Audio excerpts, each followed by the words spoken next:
Aujourd'hui, je lève le voile sur le mythe des flocons d'avoine comme faisant partie d'un bon petit déjeuner. Alors c'est sûr, c'est une option rapide et facile. Mais 1, il y a très peu de protéines dans ce repas et 2, il y a beaucoup de glucides et notamment du sucre raffiné. Voici ce qui se passe lorsque tu prends un repas à base de céréales avec du sucre raffiné. Premièrement, comme il y a peu de protéines et de fibres dans ce repas, les grains sont décomposés rapidement en sucre. Deuxièmement, les sucres raffinés se retrouvent très rapidement dans la circulation sanguine, ce qui augmente les taux de glucose sanguin.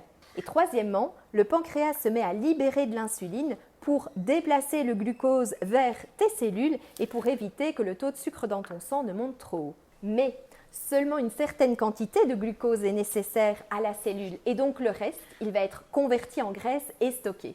Pour te donner une idée, tu as besoin d'environ 2 cuillères à café de glucose pour donner de l'énergie à tes cellules. Donc l'excès est stocké sous forme de graisse si tu ne le brûles pas en faisant de l'exercice. Donc tu l'as compris, l'excès de sucre nous fait grossir. L'avoine instantanée est vraiment déconseillée, mais même l'avoine qu'on prépare soi-même ne convient pas toujours à tout le monde.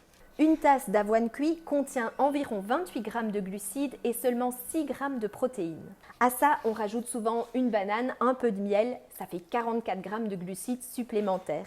Ça nous fait donc un petit déjeuner avec au total 72 g de glucides, dont environ 32 g de sucre ou 8 cuillères à café de sucre.